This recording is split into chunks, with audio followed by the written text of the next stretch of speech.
Buenos días, buenas tardes, buenas noches, bienvenidos a este subpodcast Redescubriendo América. Y bien, hemos tratado ya algunos temas de interés en episodios pasados y hoy vamos a hablar un poco de cómo hemos construido nuestros pueblos cuando elegimos a nuestros representantes. Cómo somos durante los procesos electorales que ahora están varios de nuestros países hermanos en estos procesos. ¿Cómo vivimos los procesos electorales en nuestras comunidades? Pepe, Félix, adelante por favor. Hola, buenas amigos, un saludo a todos nuevamente aquí desde Chile, en el hemisferio sur, en pleno invierno, con inundaciones en la zona central. Aquí no, porque aquí llueve toda la vida y nuestras ciudades están diseñadas para soportar diluvios y bajas temperaturas. ¿Cómo vivimos los procesos electorales, Jaime? Es un tema interesante, pero interesante la perspectiva que da la impresión de que en todas partes lo vivimos iguales. Aquí, ahora que viene en Argentina, que viene en España, que un tiempo más vienen ustedes, nosotros tuvimos uno no hace mucho y pareciera ser que es lo mismo de siempre. Por eso me va a parecer interesante lo que tú vas a plantear y de ahí exponer lo de fondo, digamos. Buenas tardes, Félix, Jaime. Yo quisiera arrancarme con algunos saludos que nos han mandado los amigos con relación a los otros podcasts. Roberto Gil: difícil sustraerse de la dinámica mundial, pero sí hay mentes bien borregas. Bueno, hoy vamos a hablar de los borregos. Tienes razón. Y me dice que él también nunca ha comprado un producto Apple. Fíjense que con lo que dije salieron varios que no han comprado productos Apple, ¡Qué bueno! Amigo Robin, abrazo grande y nada más recordarte, sí pertenecemos a un rebaño, al rebaño sagrado, que no se nos olvide, por favor, de ese rebaño sí somos. También nos mandaron saludos desde Zacatecas, el licenciado Rafael, muchas gracias, qué bueno que les gusta el podcast. Y efectivamente yo comparto con Félix, me parece que así sea cruzando el Atlántico o yendo hacia el sur, los comportamientos en temas electorales son prácticamente iguales y justamente me parece que somos de rebaños. Antes las encuestas eran una fotografía que mostraban las preferencias, ahora se usan para eleccionar a los rebaños, como diciendo este es el ganador, aquí irnos por este. Entonces me parece que esta tarde será de rebaños, ovinos, caprinos, vacunos y quizás hablaremos algo de berracos. Saludos a Félix Salgado Macedonio hablando de berracos. No atinó, hablando de berracos, el berraco que vive ahí en Guerrero y a muchos otros berracos que están por ahí dando guerra y que son políticos encumbrados de este país. A todos los berracos, vayan mucho a ya saben dónde. Pues arranquemos, muchachos. Bueno, y Jaime Pacheco desde Guadalajara saludando a todos. El tema de cómo vivimos los procesos electorales es apasionante a veces verlo desde fuera. Nos ponemos muy creativos, muy pasionales, hay divisiones incluso en las familias, como decía Félix, pero hoy vamos a tratar un aspecto de cómo se mueven las masas por ahí durante estos periodos de elección de nuestros candidatos o de los líderes políticos. Bueno, inician los cíclicos procesos electorales y con ellos se ponen en marcha costumbres, acciones, movimientos y estrategias necesarias para cambiar todo y que todo siga igual, como decía Carlos Monsiváis. Cambiar porque hay que mejorar la educación, que nuestros hijos puedan hacer frente a los complicados retos globales de esta era de inteligencia artificial, garantizar la cobertura en salud, desde luego cambiar, porque la seguridad en los países nuestros está de la fregada, la normalizamos, que la justicia no es pareja, si tienes dinero, conocidos, llevas la de ganar, así ha sido durante los últimos décadas y seguimos siendo igual. La política es un espectáculo y hay que hacer circo, tener un enfoque mediático. Y por cierto, una cosa importante es que pertenezcan o desconozcan a la magia del poder, porque son lo mismo o quieren lo mismo, pero pues no son iguales a los de antes. Y aquí es donde se requieren los borregos, muchos borregos, que estén de acuerdo en todo con el partido y sus representantes, que se aprendan las frases matonas del movimiento, que estén dispuestos a defender a madrazos con los borregos contrarios las ideas del líder en turno, que por cierto pueden cambiar en cualquier momento, que vayan a mítines, peguen calcas, pongan lonas, traigan a 10 vecinos o conocidos y para mostrar el compromiso, pues hasta que le pongan una lana. Los borregos están orgullosos y se jactan de conocer a los políticos que los lideran, pero de lejos. Desarrollaron ya una condición de inferior jerárquico y acepta que su opinión o su argumento no tiene gran relevancia. Si el líder dice que los cocodrilos vuelan, pues lo hacen rápido y bajito. Si son los extraordinarios borregos, tal vez la mano bondadosa del sistema les hará la justa deferencia de algún cargo público para cuyo desempeño no tengan preparación y tal vez ni idea. Suele pensarse que los borregos son personas en situación socioeconómica deplorable, pero también los hay funcionarios dispuestos a todos por mantenerse en la nómina, personas beneficiarias de programas sociales, corporativistas, regidores, gobernadores, diputados, jueces, prestos a atender las necesidades del jefazo que los puso. De aquí partimos, estimados Félix y Pepe, de cómo se comportan las masas cuando hay temporadas como esta de electorales que también se convierten en temporadas de borregos. Oye, Pepe, ¿me permites o tienes tú algo que decir antes? Está generoso Pepe hoy día. Muchas gracias, Pepe. Me das tu número de cuenta después para que te haga un cariño. Como buen borrego que eres. Oye, tiene más medallas que la vez anterior. Sí. Claro, esto de la competencia, él no es de competencias. Oye, Jaime, tengo unas dudas. Te escucho o te escuchaba y hablas de borregos. Yo te voy a dar la idea que se me viene con el término borregos y que me da la impresión de que al menos en mi país es la que predomina. Borregos siempre se habla como borregos al matadero. Es como el grupo de personas que se dejan llevar hacia algún lugar sin alegar o sin considerar lo que está sucediendo, sin pensar nada. Y era un poco lo que también en algún momento se habló de los judíos cuando fueron arrastrados por los nazis, que al parecer se dejaban llevar como borregos.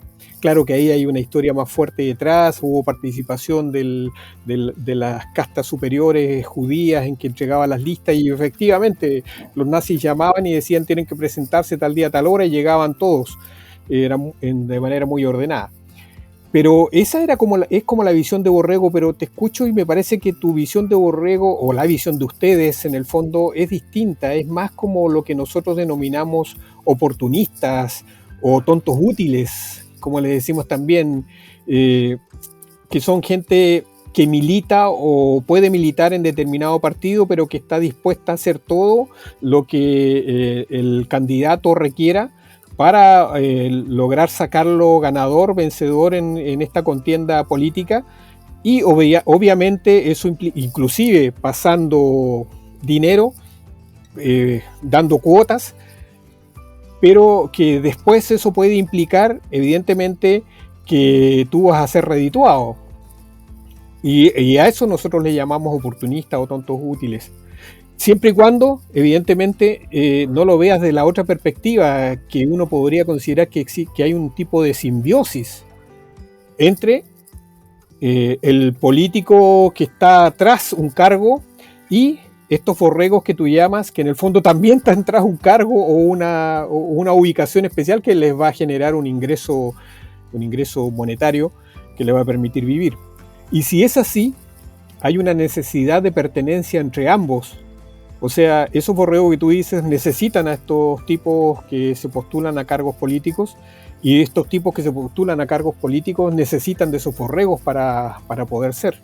Y de ahí viene la simbiosis. Pero también existe lo otro que hablamos la vez pasada acerca de los partidos de fútbol y todo, de los equipos y de las herencias, y los que nacemos y nos ponen una camiseta, o algunos les ponen una camiseta de un equipo de fútbol y se toman fotos con sus hijos, las guaguas. Por ejemplo, Pepe, que está ahí, y que no tienen idea y nunca cuestionan ni la religión, ni el equipo de fútbol, ni el partido político, y si tu papá y tu abuelo pertenecieron a un determinado partido político, tú también lo eres, pero nunca supiste por qué, pero lo eres y tienes que serlo. Entonces también hay un factor de herencia allí que podría afectar a esos borregos que siguen a esos supuestos líderes.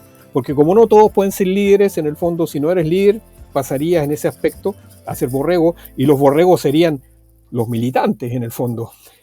Entonces, esa era una de las cosas, de las primeras, porque me surgieron varias cosas interesantes de lo que tú estás planteando allí, pero esa sería la primera del término borrego en sí, si yo estoy equivocado en mi planteamiento o no, por favor. A mí, perdón, Jaime, a mí me gustaría, así como Félix se quedó con una imagen del borrego, yo me quedé con otras, y que no necesariamente la borregada va por un interés de que le den un puesto, un cargo, o hasta un interés económico. Yo quisiera remitirme a la borregada, perdón que está aquí el amigo, que él evidentemente no fue borrego, pero la borregada chilena de los 70s. Cuando el canalla de Pinochet da el golpe de estado, el desvergonzado pide dinero, porque según eso no había, y muchas familias chilenas que no eran pobres iban a entregar sus alhajas y sus joyas para que el cabrón se las robara. Eso es ser borrego. Ese es el borrego que dices, güey, rayas en lo absurdo. Y es un ejemplo chileno que nadie me va a poder desmentir. Bueno, no sé si aquí el caballero, pero así sucedió. Y fíjense, ahorita que hablaban de los borregos, que tiene que ver con la ingenuidad, con la inocencia. Acuérdense de aquella película cuyo nombre en inglés era The Silence of the Lamb, o sea, el silencio de los corderos. Acá le cambiaron en español, que fue el silencio de los inocentes. ¿Se acuerdan de esa película? De la Aníbal Lecter. Sí. O sea, llévenla, trasládenla al tema político. ¿Cuántos Aníbal Lecter políticos no hay?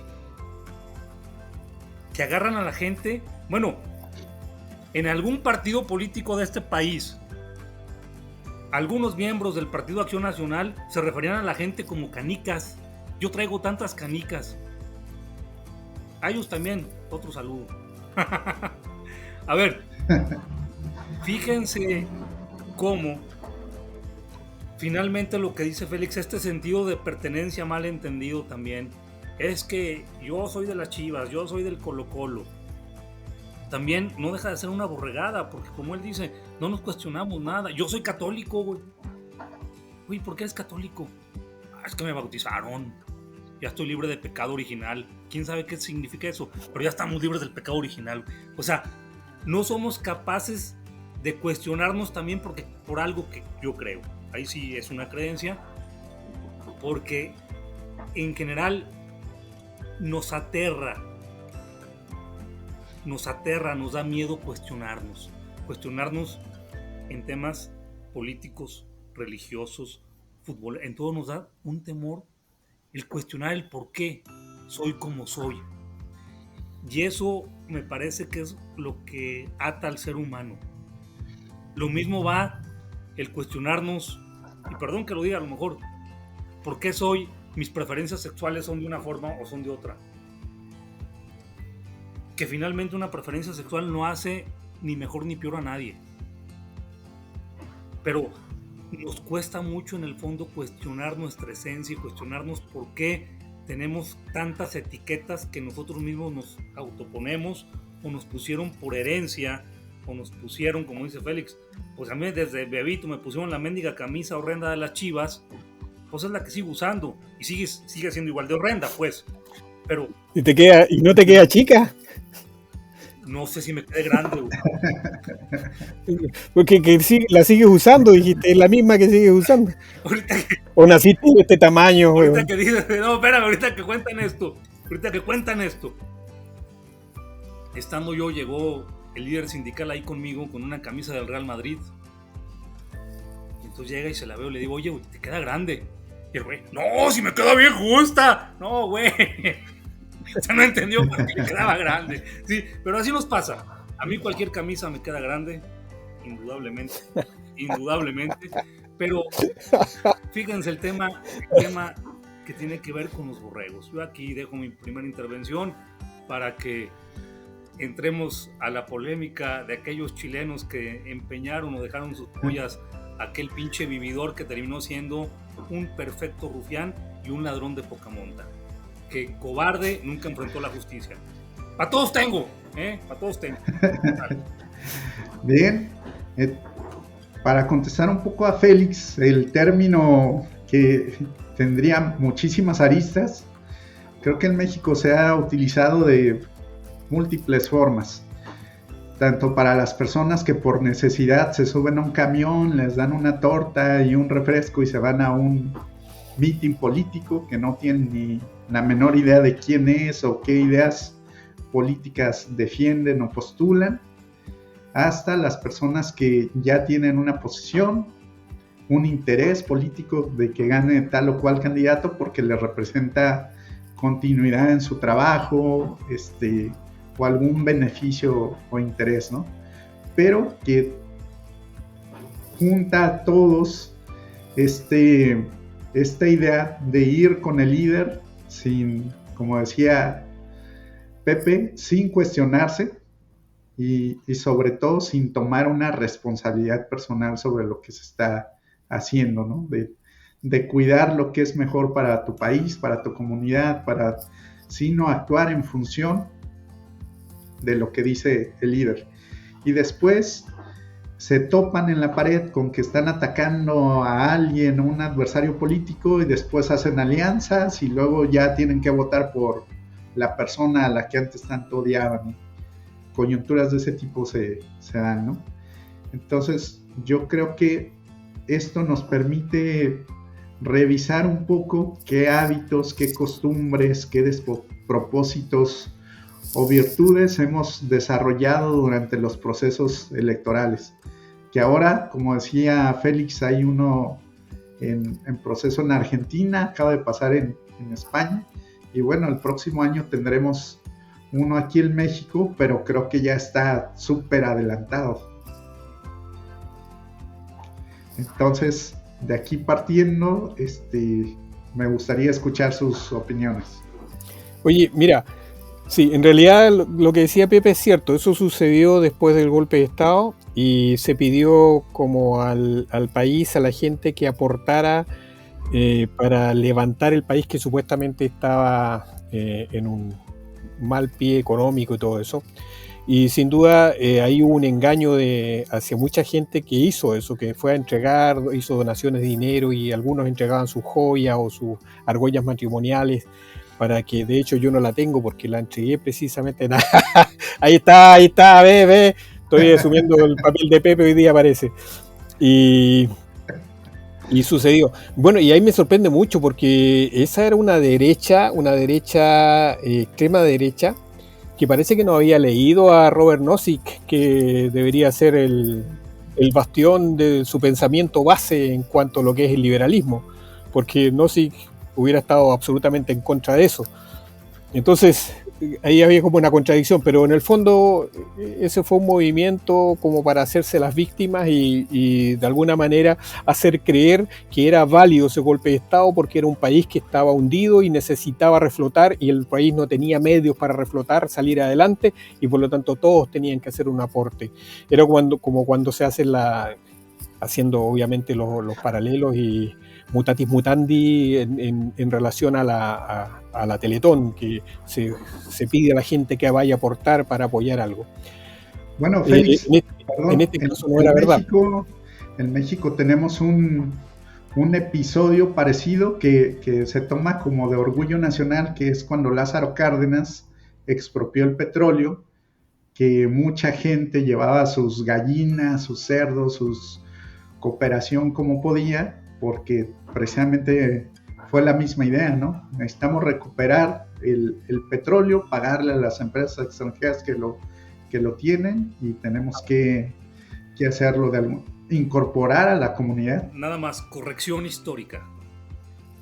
El güey de Lázaro Cárdenas, que era un vividor y un dictador,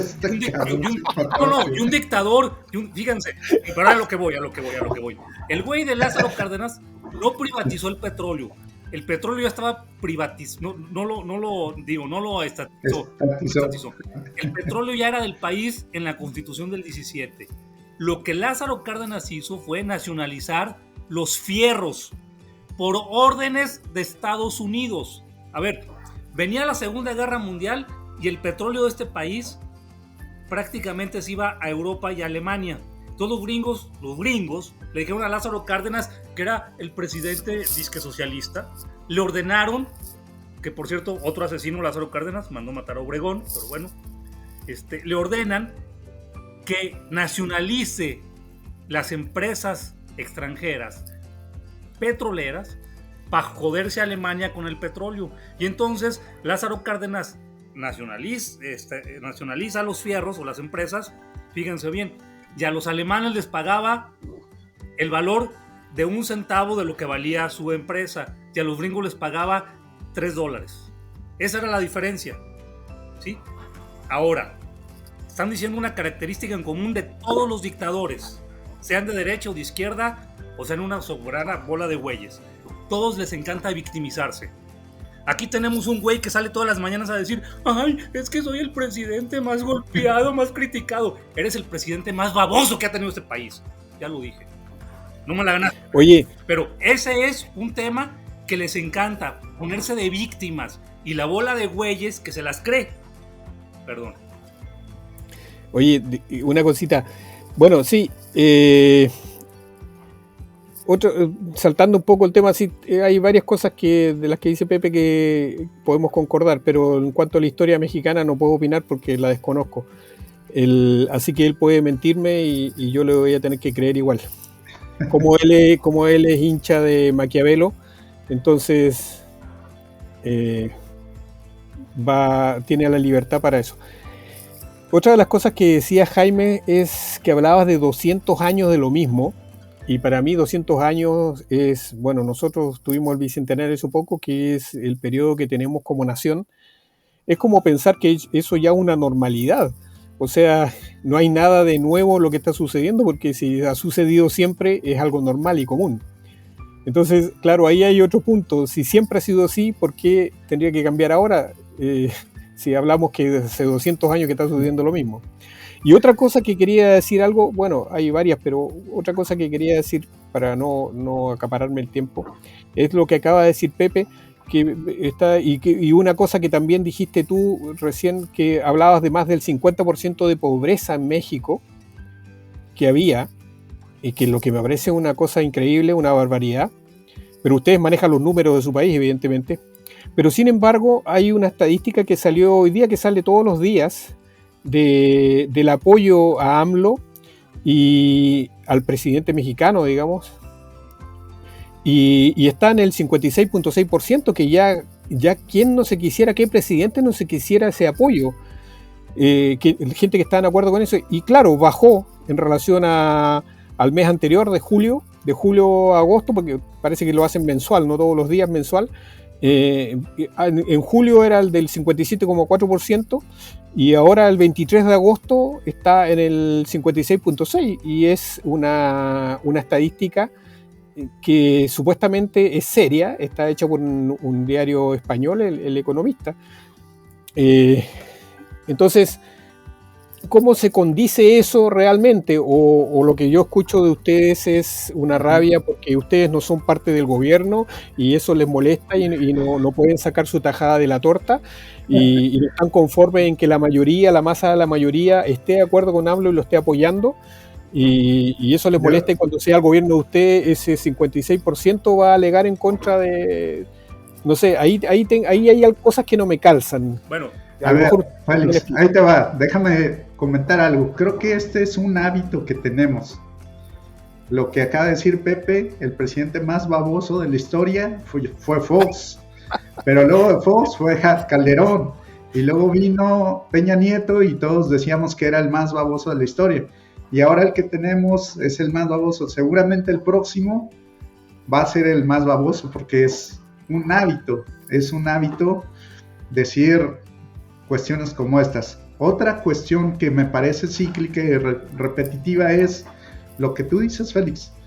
Los líderes o los presidentes tienen en un momento de su gobierno una aceptación por parte de la comunidad, están bien evaluados y después, al finalizar su periodo de gobierno, empiezan a bajar drásticamente entre las buenas opiniones. Ahora, los temas de seguridad, los temas de salud, etcétera, que son los mismos que hicieron que Fox, que Calderón y que Peña Nieto tuvieran buenos números y luego bajaran. Al último hemos cambiado de partido. En las últimas elecciones han ganado presidentes de 3 diferentes partidos.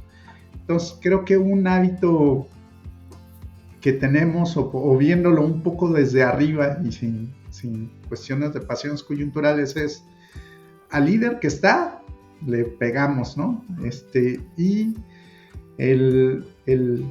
encontramos alguna forma de demeritar o de encontrar defectos en la administración, porque el poder también desgasta, pero siempre todo lo que hizo el anterior está mal, que creo que ese es otro problema cíclico que tenemos, por eso estamos constantemente reinventándonos, ¿no? El pasado todo lo hizo mal, y el que llegue va a decir que el pasado lo hizo muy mal, por eso tiene problemas para conducir el país, para tomar las riendas y para este tipo de cuestiones.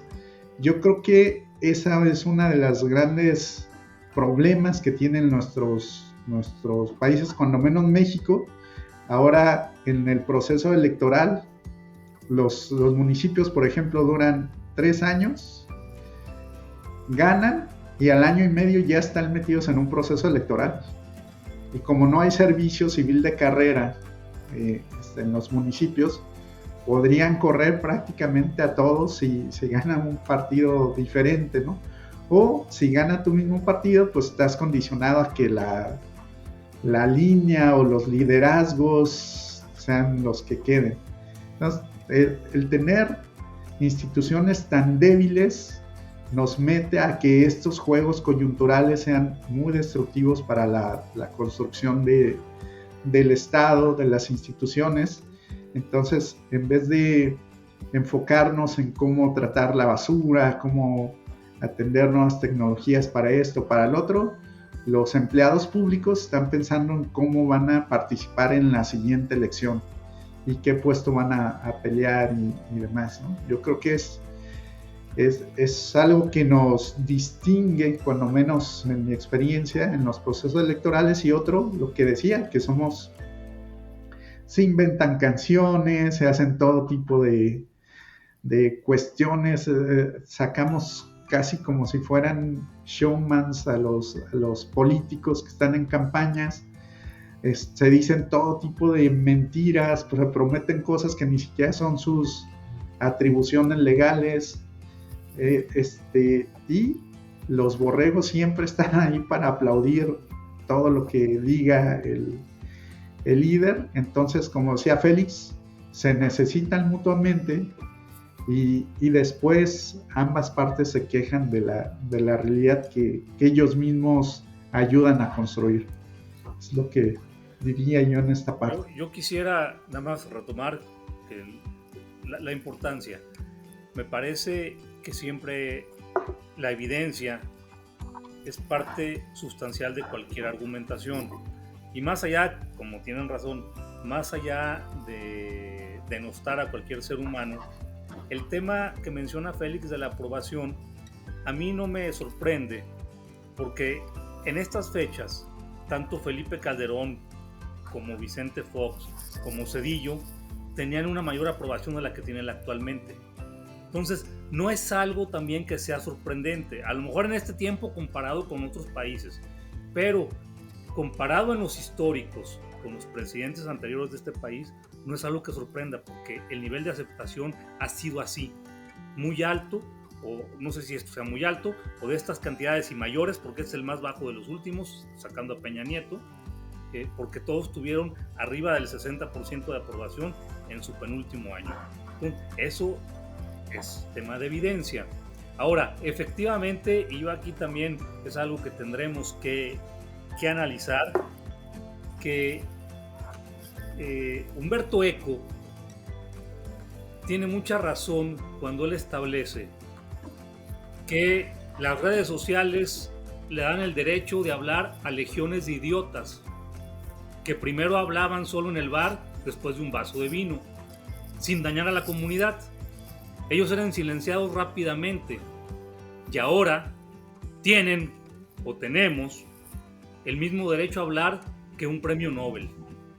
Él le llama la invasión de los necios y me parece que tiene mucha razón cuando escuchamos a los políticos de España, de México, de Chile, de Argentina. O sea, son un atajo, y lo digo sin denostar, con evidencia, son un atajo de imbéciles, porque tienen... Pero ellos no son los que estaban en el bar. Claro, eran los que estaban en el bar, efectivamente, mientras uno estaba en el templo. Moraleja.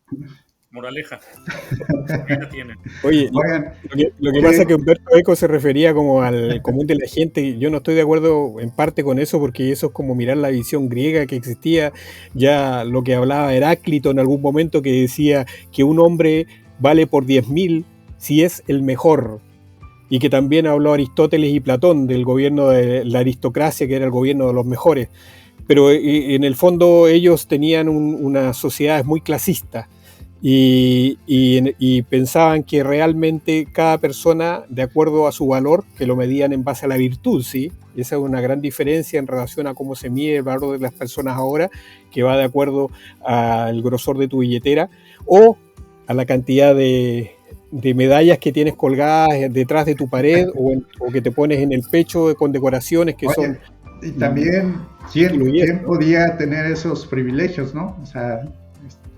los esclavos no tenían absolutamente... No, ni las mujeres, ni los esclavos, ni los extranjeros en la sociedad griega no eran ciudadanos, en el fondo no tenían esos derechos. Entonces, claro, visto esa perspectiva, puede ser complejo lo que se plantea, porque puede denostar. Y tal vez uno podría decir, oye, claro, si yo he estudiado tanto y he leído tanto, yo sé de lo que hablo, por lo tanto mi voto debería pesar más que un obrero que no lee nada, que no sabe, que apenas sabe escribir o leer y se dedica a ir al bar, como decías tú, a beber, o como decía Eco.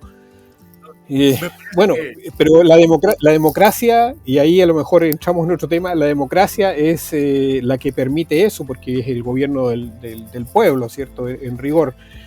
A ver, pero a mí me gustaría plantearles algo que a mí me preocupa mucho, más allá de todo el tema tan amplio y tan importante que es la democracia, que es la polarización del discurso político. Es decir, Pero Pepe lo polariza, ¿no?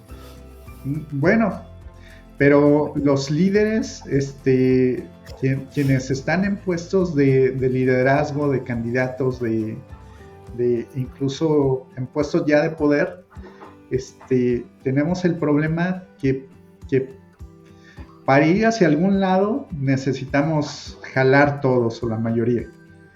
Pero están tan polarizados nuestros pueblos en México, por ejemplo, estamos divididos en dos partes casi.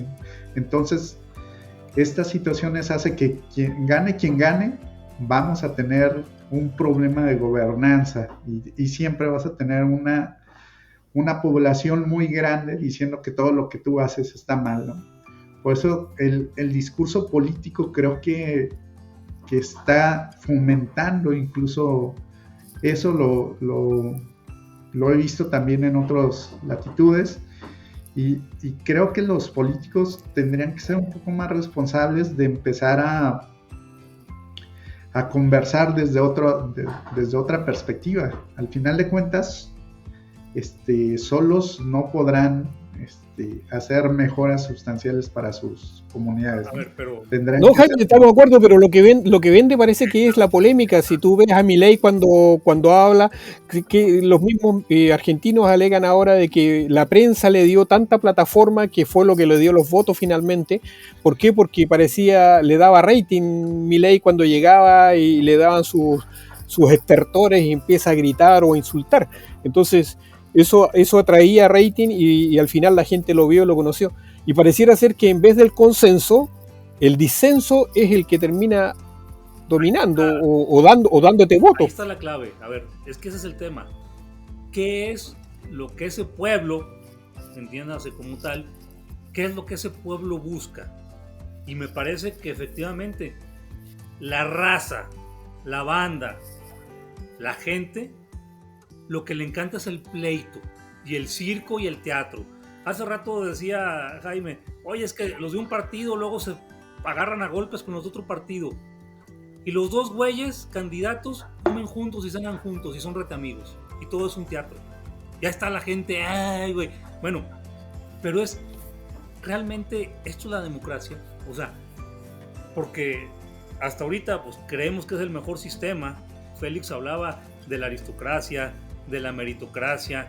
Y efectivamente, al final, quizá todos tienen un dejo de clasismo, porque no todos partimos del mismo lugar.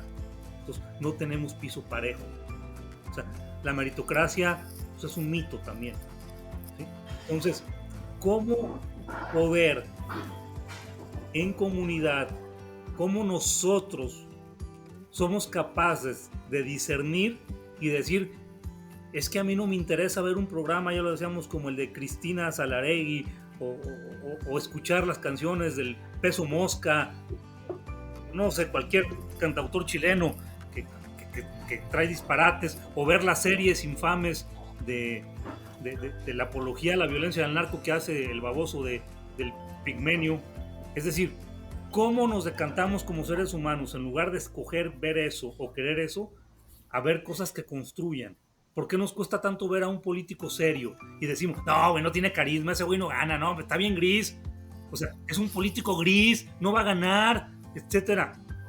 ¿Por qué? Porque a lo mejor nuestra identificación sigue siendo el disenso en el circo, en el teatro, en la cantina, y no somos capaces de sentarnos a decir cuáles son los puntos de encuentro y de dónde partir para una construcción como sociedad. Y lo vemos en las escuelas, los vemos en las colonias, lo vemos a todos niveles. Bueno, lo vemos hasta en el templo, donde los acólitos, los monaguillos, el sacristán, se le mete la zancadilla al otro sacristán si es que hay dos, pues él tiene que ser el único. Y estamos hablando, dizque del espíritu. No me jodan, pues. A ver, suponiendo, y por desgracia, creo que tienen toda la razón, y es el juego al que juegan los políticos por todas las circunstancias que tengan que hacerlo, y que probablemente sea hasta la única vía entonces de llegar a ganar la elección, pero es tremendamente destructivo para la comunidad y para la gente que produce eso mismo. Entonces estamos allí en un ciclo de terror, de cómo estamos construyendo líderes políticos, y luego cuando ganan, pues todos exigimos que sean honestos, que sean virtuosos, pero entonces las reglas del juego, la realidad como está construida, entonces está para tener otro tipo de políticos que nunca van a hacer lo que pretendemos o que después les exigimos. A ver, Jaime, Félix, que Félix dice que no conoce de la historia, pero conoce más que otros mexicanos. A ver, ¿Quién es el padre de la independencia para los mexicanos? El güey del cura Hidalgo. ¿Y por qué es el padre? Pues porque le echó el grito. Porque era cura, un cura es un padre. Pero aparte, ¿por qué le echó el grito? O sea, la estupidez que nos relatamos. Es que él gritó, cabrón. ¿Y qué gritó? Él gritó dos cosas fundamentales. ¡Viva la Virgen de Guadalupe! ¡Que viva! ¡Y viva Fernando de Aragón, rey de España! ¿Dónde quería la independencia el güey de España? A ver, pero él gritó, él hizo el escándalo, él hizo el desmadre, él es nuestro padre. En cambio, el que consumó la independencia, sentado en una mesa, negociando y diciendo, oye, sin levantar la voz, güey, aquí nos hacemos independientes, Agustín de Iturbide es el traidor. Porque él no hizo aspavientos, no gritó y negoció una independencia con O'Donoghue. Entonces, eso es lo que nos relatamos desde hace más de 200 años. El güey escandaloso, gritón, borracho, francachelero, como era el cura Hidalgo. ¿Por qué? Porque a lo mejor nos identificamos con él, güey. ¿Sí? O sea, porque a todos... Que los mexicanos son gritones. Pues veme, güey. Me hicieron mala fama cuando estuve en Chile, pero yo nunca he sido gritón, güey, ni escandaloso, no, para nada. Ni nunca fui, ¿cómo se llama? Ni nunca estuve ni de mona, ni de modo, cabrón. O sea, pero es con lo que nos identificamos, ¿se fijan? O sea, es el pinche griterío. La política como espectáculo, según lo que narran ustedes, parece ser que es lo que domina ahora, no sé si en el mundo, pero al menos en nuestra América. Imagínense que hoy día apareció la foto de Trump, que fue detenido y la policía lo tuvo que fotografiar como un delincuente. Y esa foto se repartió por todos lados. Pero lo más serio de eso es, estaba viendo yo el tema en un diario español, que decía que horas antes, en el primer debate de los republicanos en su carrera para elegir candidato a la Casa Blanca en 2024, horas antes, 6 de los 8 contendientes levantaron la mano cuando se les preguntó si apoyarían a Trump para la reelección, aunque fuera condenado por la justicia.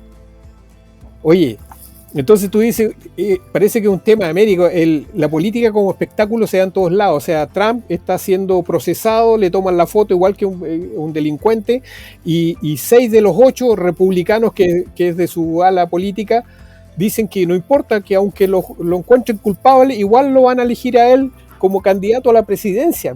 Entonces, aquí hay un problema serio. No, espérame, y hay una encuesta que le hicieron a los gringos, y el 56%, así como la aprobación de ya saben quién, el 56% dice que no le cree a los jueces, que le creen a Trump. Entonces, que si Trump dice que es Jesucristo, le van a creer. O sea, a ese nivel de borreguismo y de estupidez llega el ser humano, y estamos hablando de un país, entre comillas, de primer mundo, aunque sabemos que están bien rupestres la mayoría, con todo respeto lo digo. Económica nomás. Sí, económica, porque son rupestres los cabrones, son rupestrones los gringos. Entonces, pero imagínense decir que le cree el 56% a Trump, lo que él diga, puta, vámonos mejor. Oigan, pero los mexicanos se van para allá, pues. Y bueno, a ver, espérame. ¿Cómo participamos? Claro, los mexicanos se van para allá, güey. Claro, se van para allá, pero no se van a Venezuela, ni a Cuba. Que es a lo que aspiran algunos, y sí, pinches hipócritas. No, el comunismo, Cuba y Venezuela, grandes países, o Nicaragua, güey, hablando eso. ¿Por qué siempre termino hablando yo de ese güey? Y de algo hay ahí, algo hay. Aprendiz de bruja de la esposa del baboso de Ortega. Bueno, pero a ver, claro que los mexicanos, fíjate, perdón, pero es importante. El tema de que los mexicanos se vayan a Estados Unidos lo generó Lázaro Cárdenas. ¿Por qué? Porque los mexicanos tenían riqueza agropecuaria con las haciendas. Eso no quita que no hubiera injusticias, porque los hacendados eran muy canijos. Pero la gente trabajaba en las haciendas. Cuando se hace todo el desmadre de la reforma agraria, truenan económicamente a las haciendas, y el campesino mexicano, que sabía y sabe cultivar y sabe producir, terminó yéndose a Estados Unidos. Entonces, fueron los famosos braceros. Y en ese inter es cuando la economía de Estados Unidos despega por la mano de obra mexicana generada por el bruto de Lázaro Cárdenas. Esa es la historia de los braceros. Perdón. No, y porque pagan, el salario mínimo está en $15 la hora en Los Ángeles, en San Francisco, que son sueldos que nunca van a ver aquí, ¿no? Un campesino... Bueno, Jaime, pero ese es un engaño, porque ganas en dólares y gastas en dólares. Sí, pero lo que hacen es irse a trabajar allá, vivir muchas veces en condiciones muy complicadas, incluso viviendo varias familias juntas, y lo que hacen es mandar dinero para su familia que está aquí en México, que es lo que realmente les rinde, y por eso durante mucho tiempo una de las mayores fuentes de ingreso de México es las remesas de la gente que está en Estados Unidos. Oigan, pues vamos cerrando esto, porque la verdad siempre me quedo con el sabor de que no tenemos remedio. O sea, bueno, Pepe, esta política... ¿cómo participamos los ciudadanos más allá de estos procesos coyunturales que son las elecciones? ¿Cómo participamos en la toma de decisiones cotidianas? Ya, como decía Lorenzo Meyer en aquel libro del Estado en busca del ciudadano, ¿qué participación tenemos los ciudadanos más allá de ir a votar? Yo creo que Adelante, Félix. Bueno, yo creo que en realidad no mucha, por varios motivos, y por lo mismo que se produce todo lo que estás hablando tú de los borregos. Cada 4 o 6 años, bueno, depende, aquí son 4 años que dura un presidente. Presidente tiene la misma raíz etimológica que presidiario, que es el que preside, el que se sienta frente a. Ya, sigamos. Me acordé. No, espérame. Estoy esperando la sección de que me quedo anonadado. Gracias, güey. Pensé que iba a tenerla, güey. Oye, qué interesante. Esa sí no me la sabía, ¿eh? De presidente. Te va a mandar una medalla, mi Félix. No. Oigan, Oye, pero mándame la que no sea de la toncia. Parece que ustedes desde el inicio me están albureando, bola de mendigos, ¿eh? Y yo digo, y luego se que porque soy el mal hablado. Mendigos. Oye, no sabía eso, qué interesante, presidente y presidiario. Eso. Tiene la misma raíz, sí, y el mismo origen, y apuntan a lo mismo. Bueno, lo que yo decía es que en el fondo es así porque sucede cada cierto tiempo y la gente, la mayoría de las personas no tiene interés en la participación pública, que era lo que los griegos más deseaban, el trabajo de la política, de la polis, en el fondo de trabajar en común para el desarrollo de una comunidad. Y el término democracia, que es el que más utilizamos, yo creo que en todo el mundo últimamente, y que muchos se lavan la boca con él, también viene allí. Pareciera ser que a pesar de que han pasado 2500 o más años, cuando se habló por primera vez del término democracia, seguimos en lo mismo y a nadie se le ha ocurrido generar o crear un nuevo sistema de gobierno diferente. Y aún así, pensando que Aristóteles, porque Platón tenía una visión de tres, ¿cierto? Él pensaba los filósofos arriba, al medio los soldados, los guerreros, y abajo estaban los comerciantes o los artesanos que deberían mantener a los otros, pero con la visión de que los filósofos y los guerreros o los soldados no recibían ingresos, no tenían acceso al dinero, porque si no, se desvirtuaban o perdían la virtud. Y, sin embargo, los comerciantes que sí tenían la capacidad de generar el dinero y todo, eran los que tenían que mantener a los otros, deberían generar los recursos. Pero Platón, dentro de las 6 constituciones que generó, habló de la democracia, pero la democracia la puso en la parte de las constituciones corruptas, porque él habló de 3 constituciones justas que eran de los gobiernos justos en el fondo, que era la monarquía, la aristocracia y la politeia, que fue algo que creó él. Y las corrupciones que genera la monarquía se degenera en tiranía, la aristocracia se degenera en oligarquía y la politeia se podía generar en democracia. Uno de los gobiernos corruptos que él hablaba era la democracia. ¿Por qué? Porque él decía que era el gobierno del pueblo, y en esa época los pueblos eran pobres, y si los pobres iban a gobernar para su beneficio y no para el beneficio de la totalidad. Y él pensaba que en el fondo el gobernante, los políticos tenían que preocuparse del bien común, el beneficio de todos. Entonces, claro, estamos anclados en términos o en sistemas de gobierno que fueron pensados hace muchísimo tiempo allá, con la visión que tenía precisamente los griegos en esa época de que la participación ciudadana era masiva, pero los ciudadanos eran los varones, no las mujeres, no eran los esclavos, no eran los extranjeros, era un cierto núcleo nada más, pero que tenía que participar en el gobierno de alguna u otra manera. En cambio aquí no, aquí somos mucho más, estamos muy masificados, y ahí viene esa manipulación y ahí viene ese surgimiento de borregos que en el fondo dicen, oye, yo no tengo pasta para estar dirigiendo algo. No, es lo que hemos hablado tantas veces, ¿cierto? De que cuando hay reuniones y hay que elegir directiva, parece que todos esconden la cara, nadie quiere hacerse cargo. Y son los mismos de siempre los que se seleccionan. Y eso tal vez ha generado lo que ha sucedido ahora. La democracia también tiene una perturbación, también tiene una corrupción, que es la demagogia, que es peor.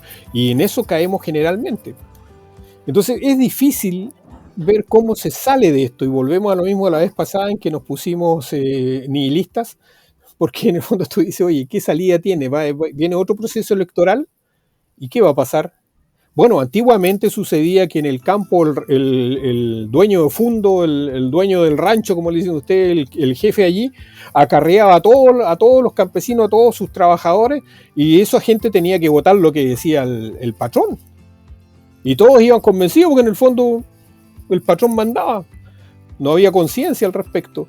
O los acarreaban de los pueblos en buses, pagaban eso. Ahora eso es muy mal visto. Bueno, por lo menos acá es muy mal visto y no se permite.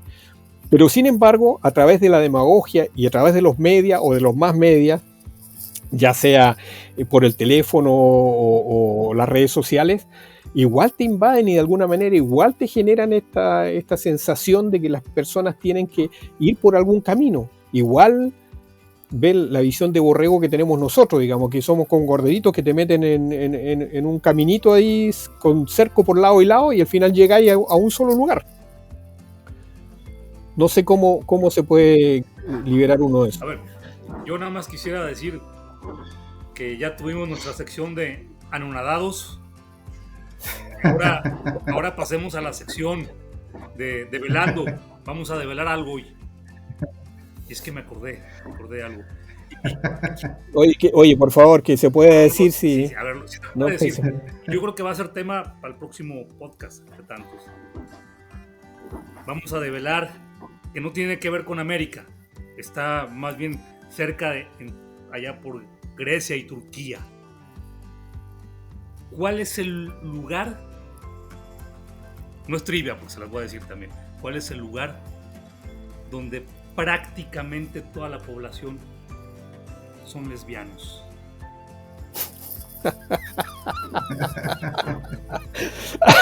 No se rían. Es verdad. Todos. Es la isla de Lesbos. Y ahí déjenme decirles, ya Félix, que es aquí el erudito, nos contará la historia del por qué el término, pero era por una poeta. Y entonces, como era una poeta, sí podemos decir que este par de viejos lesbianos, porque les encanta la poesía, sí les aplica.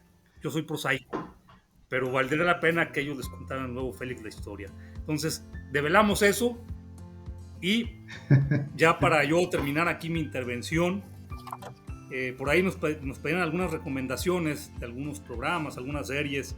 Miren, para recomendar es bien difícil porque pues cada quien sus aficiones y perversiones.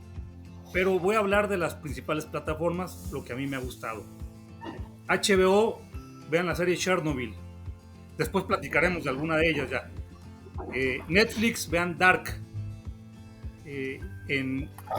En Amazon, vean El hombre del Alto Castillo.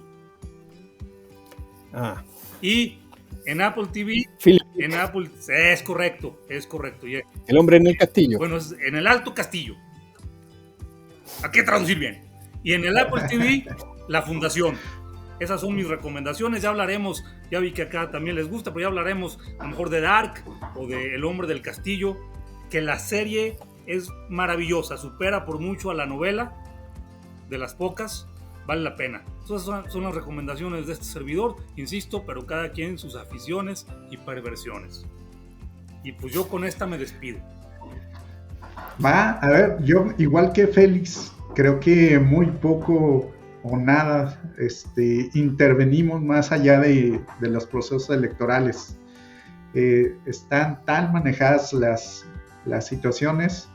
Una amiga mía hizo su tesis doctoral precisamente analizando las últimas reformas constitucionales que se hicieron en México y cómo los congresos locales en un país federal como el que tenemos, pues prácticamente las aprobaba en minutos o días, ¿no? Es decir, nuestros representantes, que son los diputados, recibían una instrucción de alguien o de algún ente y no se detenían a analizar las propuestas de educación, de energía, de reforma judicial, es decir, reformas muy importantes y muy trascendentales. Entonces, si ni los órganos de representación lo hacen, pues mucho menos hay espacios para los ciudadanos. Mis recomendaciones: hay un documental ahora en Netflix que se llama Medicinas Asesinas, Medicamentos Asesinos, algo así, que es la historia de cómo una farmacéutica se alió con una empresa de publicidad e hicieron que el pueblo norteamericano, que los doctores que suministraban analgésicos generaran una pandemia, un problema de adicción en Estados Unidos que después pudo haber desembocado en la adicción por fentanilo que ahora tienen y que andan tratando de culpar a gente fuera de sus fronteras cuando es un asunto que ellos mismos generaron. Es mi recomendación. A ver, a mí me tiraron el guante. En realidad, claro, la isla es Lesbos y la poeta es Safo. Y existe también un tema ahí respecto de que muchas personas dicen por qué en vez de lesbianas no se les dice sáficas. Porque Safo era una poeta que tenía una escuela de poesía allí, que eran de puras mujeres, y ella escribía poesía porque se enamoró de algunas mujeres y tenía esa tendencia. Entonces, ¿por qué no sáficas en vez de lesbianas? Pero bueno, lesbianas es el término que se utiliza, lesbianas. Frente a todo lo que hablamos también de los borregos y eso, yo llego a pensar que las personas, o sea, los votantes en sí, tenemos en su mayor parte esperanza. Y eso es lo que nos lleva a estar receptivos cuando está el periodo, pienso yo, esto es una elucubración, nos lleva a estar receptivos y proclives a ser víctimas de mentiras. La mayor parte, siempre que se cumple un periodo y son las elecciones, siempre tenemos la esperanza de que ahora sí, ahora esta persona, aunque si analizamos que hace 4 años allá decía las mismas cosas y hace 4 años o 6 o lo que sean los periodos presidenciales, es lo mismo. Y sale las propagandas y recién ahí ven los rostros de esas personas porque invierten dinero para poder convencer a la gente. Pero juegan con la esperanza y la receptividad que tenemos las personas, los votantes, para generar algo diferente y algo mejor. Y ahí surge el tema de la mentira que también hablábamos, lo planteaba, ¿cómo se llama? Platón la planteó en el libro tercero de la República, cuando hablaba de la noble mentira en el mito de los metales. ¿Cachai? Él hablaba precisamente que si la finalidad es buena y permite mantener un orden social, la mentira está bien, del político, del que está arriba. Igual que Maquiavelo.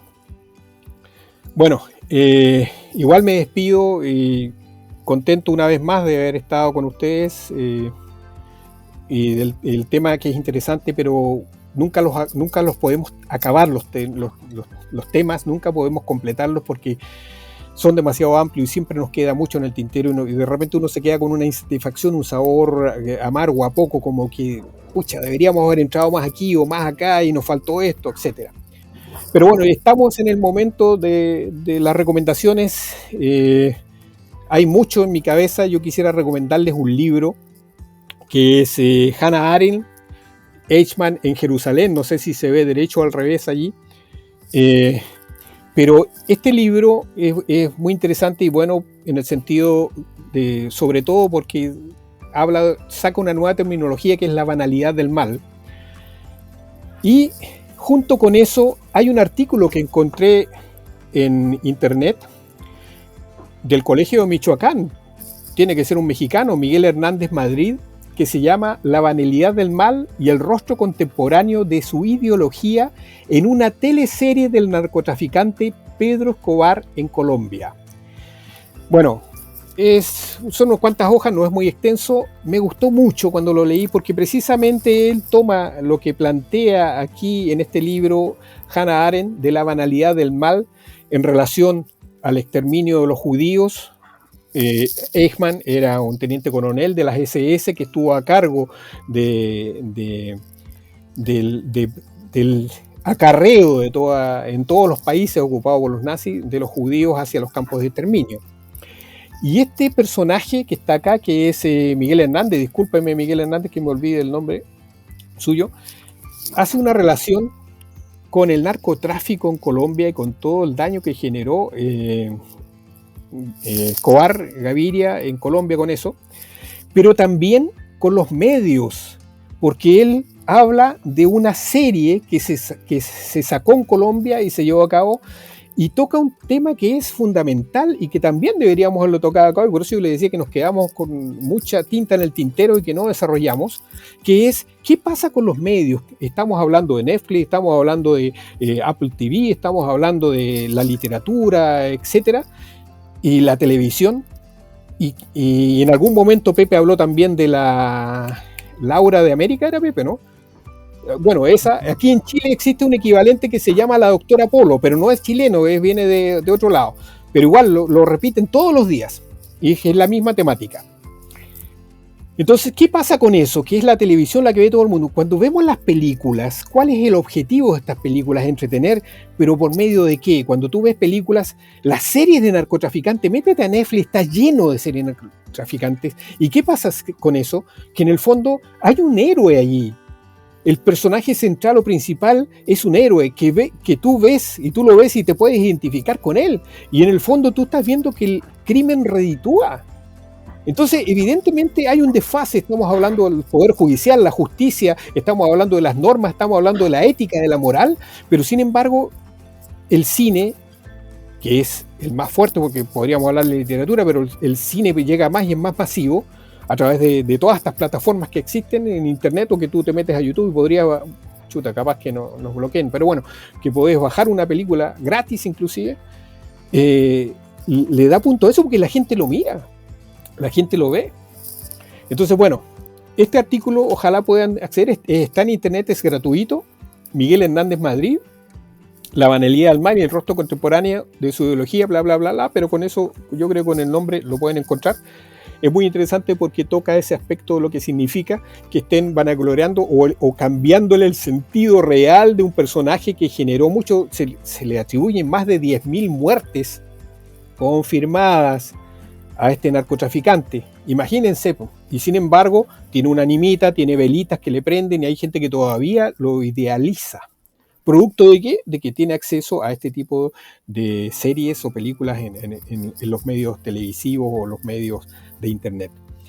Entonces ahí hay otro aspecto en el que estamos al debe nosotros que deberíamos también atacar y ver, que son los medios, qué es lo que sale a la luz en los medios y por qué se permite eso, y nosotros mismos muchas veces lo consumimos y se nos hace entretenidos y no nos damos cuenta de eso. Películas, por ejemplo, en las que se ven las cárceles en que los malos son los que dirigen la cárcel y los presidiarios son los buenos, y la gente aplaude cuando los presidiarios escapan o ganan un partido de fútbol que le jugaron a los que están ahí cuidando la cárcel. Montones de cosas que son tergiversaciones de la normativa o de la jurisprudencia. Bueno, ahí hay otro tema también muy interesantísimo que podríamos tratar de vez en cuando, que seguramente Jaime es el que maneja la batuta allí, que es el derecho natural y el derecho positivo, que también son cosas que interesantes analizar frente a este mismo tipo de cosas.